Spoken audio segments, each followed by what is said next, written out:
warahmatullahi wabarakatuh. Halo teman-teman semua, kira-kira gimana nih kabarnya hari ini? Semoga sehat selalu ya.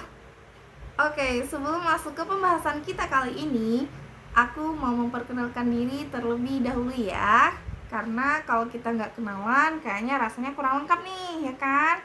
Oke, perkenalkan, nama aku Yunita Aprilia. Aku dari Prodi Pendidikan Kimia Fakultas Keguruan dan Ilmu Pendidikan Universitas Sriwijaya. Di sini aku mau membahas topik kimia kelas 11 yaitu hidrokarbon. Ada yang tahu hidrokarbon itu apa? Apa ya hidrokarbon itu? Langsung aja yuk kita lihat pengertiannya. Senyawa hidrokarbon adalah senyawa karbon yang bentuknya paling sederhana, terdiri atas atom karbon dan juga atom hidrogen. Salah satu contoh penggunaan dari senyawa hidrokarbon ada di rumah kita loh teman-teman, dan selalu kita pakai setiap hari. Nah, kira-kira teman-teman ada yang bisa tebak nggak sih benda apa itu? Oke, daripada kita penasaran ya, mending kita langsung aja tunjukin gambarnya nih. Itu dia. Yap, bener banget, gas LPG. Jadi gas LPG ini adalah salah satu contoh dari penggunaan senyawa hidrokarbon. Pembahasan kita selanjutnya yaitu adalah kekhasan atom karbon. Atom karbon ini memiliki kekhasan yang membedakannya dengan atom-atom lainnya. Yang pertama, atom karbon dapat membentuk 4 ikatan kovalen. Kenapa bisa gitu ya teman-teman? Teman-teman ada yang tahu alasannya kenapa bisa gitu? Oke, aku kasih tahu nih ya. Jadi, kenapa bisa membentuk 4 ikatan kovalen? Karena si atom karbon ini memiliki 4 elektron valensi. Nah, kalau teman-teman nggak percaya, teman-teman bisa bikin konfigurasi elektronnya ya, karena konfigurasi elektron ini sudah dibahas di kelas 10. Jadi, teman-teman yang kelas 11 pasti udah bisa dong. Oke, yang kedua yaitu adalah atom karbon dapat membentuk ikatan jenuh dan ikatan tidak jenuh. Nah, si atom karbon ini dapat membentuk rantai ikatan tunggal, ikatan rangkap 2, ikatan rangkap 3. Nah, yang dimana ikatan tunggal ini termasuk dalam ikatan jenuh, sedangkan ikatan rangkap 2 dan juga ikatan rangkap 3 ini termasuk dalam ikatan tidak jenuh. Yang ketiga yaitu adalah atom karbon dapat membentuk rantai tertutup dan rantai terbuka. Rantai terbuka atau alifatik ini biasanya rantainya berbentuk lurus dan juga berbentuk bercabang. Sedangkan untuk rantai tertutup ini biasanya berbentuk siklik. Seperti siklus ya teman-teman. Pembahasan kita selanjutnya yaitu struktur atom karbon. Berdasarkan kemampuan atom karbon yang dapat berikatan dengan atom karbon lainnya, dibedakan menjadi 4 jenis atom karbon. Yang pertama yaitu atom karbon primer, yaitu adalah atom-atom karbon yang mengikat satu atom karbon lainnya. Nah, teman-teman bisa lihat di gambar, atom yang kita lingkari warna biru mengikat satu atom karbon lainnya, atau bisa kita sebut dengan atom karbon tetangga. Nah, yang kedua yaitu adalah atom karbon sekunder, yaitu adalah atom-atom karbon yang mengikat dua atom karbon lainnya. Dapat teman-teman lihat dalam gambar bahwa atom yang dilingkari warna biru diapit oleh dua atom karbon lainnya. Atau dengan kata lain, atom tersebut mengikat dua atom karbon tetangganya. Nah, yang ketiga yaitu adalah atom karbon tersier. Atom karbon tersier adalah atom-atom karbon yang mengikat 3 atom karbon lainnya. Nah, teman-teman bisa lihat di gambar bahwa atom yang kita lingkari warna biru itu diapit oleh 3 atom karbon lainnya. Atau dengan kata lain kita sebut bahwa atom tersebut telah mengikat 3 atom karbon tetangganya. Kemudian yang keempat yaitu adalah atom karbon kuartener.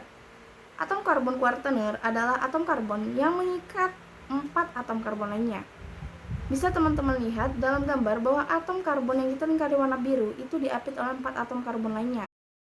Nah, pembahasan kita yang terakhir yaitu adalah penggolongan senyawa hidrokarbon. Yang pertama ada alkana. Rumus dari molekul senyawa alkana adalah CnH2n plus 2. Teman-teman bisa pakai rumus ini untuk mencari jumlah atom. Misalnya aja atom karbon berjumlah 1. Nah, kita bisa cari nih jumlah atom hidrogennya dengan menggunakan rumus tadi ya, CnH2n plus 2. Kalau C-nya 1, atom hidrogennya berapa? 4. 4, bener banget 4, karena kita tinggal masukin 2 dikali 1 ditambah 2 sama dengan 4. Nah, kita dapat tuliskan menjadi CH4. Nah, untuk atom yang berjumlah 1, indeksnya ini tidak ditulis ya teman-teman, jadi teman-teman tidak menuliskannya C1H4 tapi CH4. Nah, gitu ya teman-teman. Nah, di sini udah aku tampilin tabel untuk 10 deret pertama dari senyawa alkana. Ada metana, etana, propana, butana ya teman-teman. Teman-teman bisa lihat di situ. Itu sesuai jumlah ya teman-teman. Kalau karbonnya 1 itu metana. Kalau karbonnya ada 2 itu propan. Itu etana, maaf. Kalau karbonnya ada 3 itu adalah propana. Nah, gitu ya teman-teman. Teman-teman bisa hafalin deret ini. Ini sebenarnya wajib harus dihafalin ya. Cuma 10. Nah, kemudian untuk penamaan senyawa alkana ini ada 2 macam. Yang pertama untuk rantai lurus dan yang kedua untuk rantai bercabang. Nah, untuk yang rantai lurus itu hanya diperlukan ditambahkan saja awalan N sebelum nama rantai utama. Contohnya aja kayak N metana, N butana, N propana, N heptana, dan sebagainya. Nah, untuk penamaan rantai bercabang, langkah pertama yang harus kita lakukan adalah mencari rantai terpanjangnya. Kemudian yang kedua, kita lakukan penomoran. Penomoran ini dimulai dari nomor yang paling dekat dengan cabang. Nah, cabang itu merupakan bibis alkil, di mana rumus dari cabang yaitu CnH2n plus 1. Untuk penamaan cabang sendiri ini seperti alkana, sesuai dengan jumlah atom karbon. Hanya saja jika alkana berakhiran dengan ana, maka untuk cabang dia memiliki akhiran nama il. Jadi kita tinggal ubah seperti metil, etil, propil. Nah, apabila ada cabang yang lebih dari 1 dan itu sama, maka tinggal kita beri awalan nama Yunani seperti di, tri. Urutan penamaan senyawa alkana, yaitu yang pertama adalah nomor alkil atau cabang. Kemudian yang kedua yaitu nama alkil atau cabang, dan yang terakhir yaitu adalah nama rantai utama. Langsung aja yuk kita lihat contohnya. Nah, bisa kita lihat dari contohnya ya teman-teman, bahwa baik dihitung dari kanan maupun kiri, atom karbon yang kita dapatkan akan sebanyak 4 nih rantainya, sepanjang 4. Nah, kemudian kita lihat penomorannya ini dimulai dari yang paling dekat dengan cabang. Nah, untuk penomoran kita mulai dari sebelah kiri, karena apabila kita mulai dari kanan maka si cabang ini akan berada di atom nomor 3. Nah, kalau sudah kita dapati seperti ini, kita tinggal masukkan saja ke urutan penamaan senyawanya, yaitu nomor cabang. Nomor cabang kan berada pada nomor 2 strip nama dari si cabang yaitu metil. Kemudian spasi beri kemudian kita tuliskan nama rantai utamanya yaitu butana. Jadi namanya 2 metil butana. Seperti itu ya teman-teman. Nah, yang kedua yaitu ada alkena. Rumus molekul alkena yaitu CnH2n.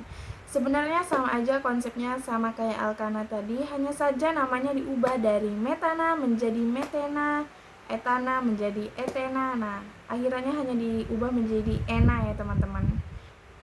Untuk penamaan senyawa alkena rantai lurus itu hanya diberi awalan dari nomor atom yang berikatan rangkap, kemudian strip nama rantai utamanya. Nah, untuk penamaan senyawa alkena yang bercabang itu sebenarnya hampir sama seperti alkana, hanya saja untuk penomoran dimulai dari yang paling dekat dengan ikatan rangkapnya. Kemudian urutan penamaan senyawa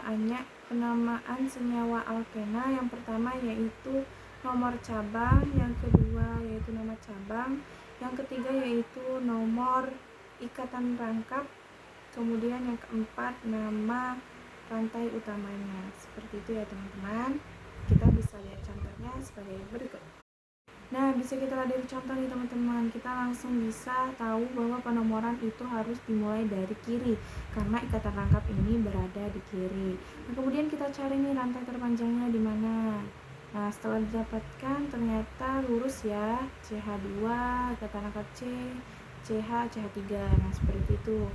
Nah, kita mulai nih, kita kasih nomor 1, 2, 3, 4. Ternyata CH3 yang cabang itu ada di nomor 2 seperti itu. Artinya nomor cabangnya 2, nama cabangnya metil, kemudian nomor ikatan rangkapnya ada di atom nomor 1, dan yang terakhir yaitu nama rantai utamanya karena ada 4 jadi butena. Seperti itu ya teman-teman. Nah, yang terakhir yang ketiga yaitu ada alkuna. Rumus molekul alkuna yaitu CnH2n-2. Nah, untuk penamaan dari alkuna ini sama seperti alkena. Hanya saja si nama rantai utamanya ini dirubah dari ena menjadi una. Seperti itu ya teman-teman. Sekian pembahasan dari aku, semoga bermanfaat untuk kita semua. Apabila ada kesalahan, saya mohon maaf. Saya akhiri. Wassalamualaikum warahmatullahi wabarakatuh. Dan sampai jumpa lagi teman-teman.